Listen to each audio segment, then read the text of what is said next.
Everyone has noticed these symbols around our cities, whether they are in stations, parking lots, or public bathrooms. They are there to help people with disabilities to access amenities. Those who are non-disabled often pass by these signs without a second thought, as the vast majority of us use a common wayfinding that use stair-based solutions. But with an aging population and more than 17% of Melburnians living with a disability, we posed ourselves the question, how well does disability access work? To answer this question, we decided to get some first-hand experience. So I got myself a wheelchair and some willing volunteers, and we went to explore some of the metro stations in Melbourne. Woot! There we go. Alright, see you at home too. Yeah, awesome. Excellent.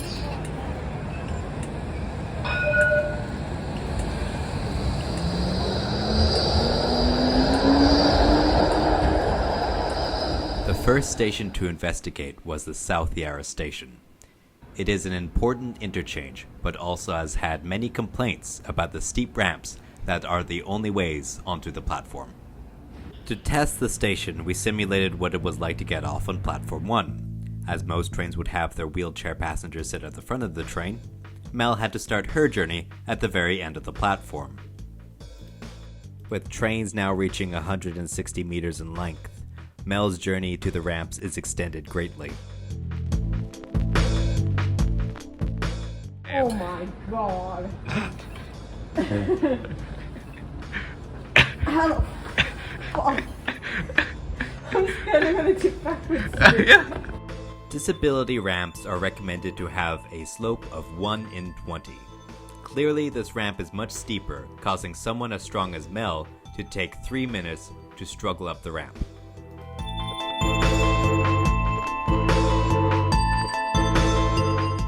Once at the top, we were greeted by one of the friendliest metro employees that was manning the station. She assisted Mel with getting through the turnstile and helped point out all the disability assistance that was at the station.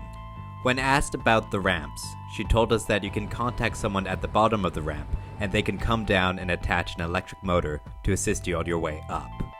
Apparently, with a medical precinct nearby, wheelchairs are an often occurrence at South Yarra. So is the other side just a map? Yes, it's a map.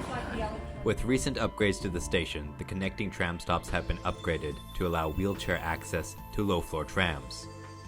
The problem that remains is that not all trams are accessible. To assist, the departure boards and apps depict which trams are accessible. With the renovations, the platforms have been leveled and new amenities have been added to ensure better accessibility is available to South Yarra Station.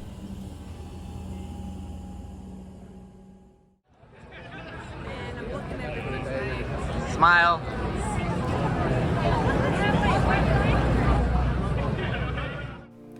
Flinders Street Station is a Melbourne icon.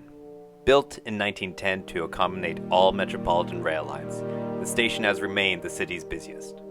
Of course, due to its age, disability access has not always been possible.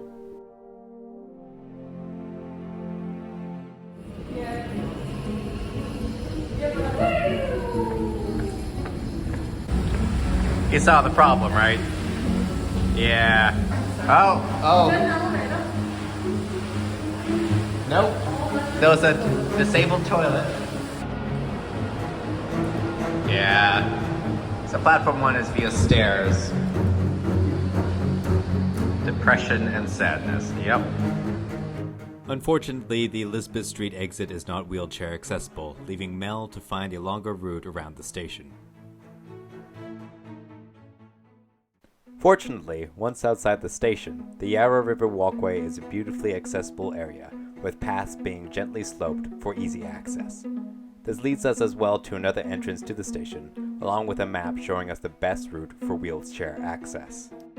This path leads you down platform 10, which allows you to take a lift to get up to the concourse, greatly reducing the amount of effort needed to get around the station. There's even enough space to move Yeah. around so I can prepare. Conveniently, the lift drops us off next to the Traveler's Aid, which we needed due to our flat tires. They were more than happy to help us. You feel better?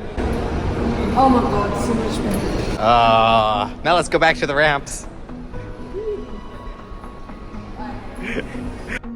Once you knew which route to take, navigating Flinders Street Station was far easier. The concourse is surprisingly well suited to wheelchair access, and connections to trams are easy to make, though low-floor trams are not guaranteed. Overall, even though that Flinders Street Station is old, it is surprisingly accessible for people using wheelchairs.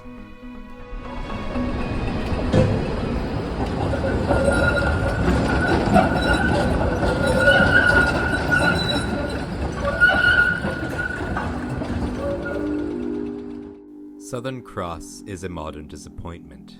For a station built in 2006, it is perpetually dark, confusing, and has insufficient ventilation to deal with all the diesel trains. Though the station is easy to get around in a wheelchair, with flat concourses and lifts to access various levels, the problem with this station is its design. Confusing collections of signs overwhelm travelers, information buttons are hidden behind rows of vending machines, and attempting to even find the toilets is a struggle.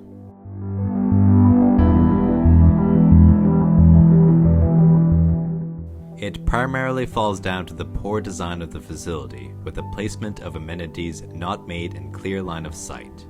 Take for example the Traveler's Aid, which dispenses invaluable services to the disabled. There's no information on the platform about their services, and their location was very difficult to find.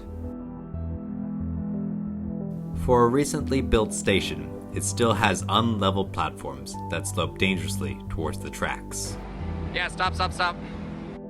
Overall, Southern Cross Station is compliant for disability access. It just fails to deliver them logically. Don't hesitate and step off the box, please. Customers with prams, strollers, luggage and mobility aids are advised to use the lifts, which are located at Lonsdale Street end of platforms 1 and 3. Parliament is a station that had accessibility in mind when it was built back in 1983. The platform is smooth and wide with clear signage that the lifts are towards the Lawndale's side of the station. With clear navigation to the lifts, it didn't take long for Stephen to leave the station. Parliament also allowed Stephen to do something that is not available at every station. Did you see that? Stephen got off the train independently. It is too often of an occurrence that stations have a gap at the platform, which makes the users dependent on the driver to get a ramp out for you. This denies people their mobility independence, which was the fundamental revelation of this project. This was highlighted when I was alone and wanted to get off the train. There was a massive gap between the train and the platform, and I couldn't flag down the driver. And so I looked for an intercom, which said for emergencies only, and I was too afraid to push the button. I was essentially trapped on the train. Filling the gap and making platforms level are crucial to mobility independence on the metro network. Riding the new trains gave me hope that access is improving, as they provided an improved design with easy mobility throughout the train and clearly marked intercoms. Please wait for your call to be connected. Hey. Oh yeah, I'm doing just fine back here. Excellent, glad to hear it. Overall, this project was an eye-opening experience on how small design elements are massively important for accessibility. And though there are still stations that don't have any disability access, there have been a massive series of upgrades to stations around the city. And though you might not use them, each lift, ramp upgrade, and leveling a platform will improve someone's day. So it's no longer time that we mind the gap, but instead mend the gap. Excellent. Oh. And the platform slides backwards, not towards the track. Cheers, mate. Thanks. No worries. Lovely day for it.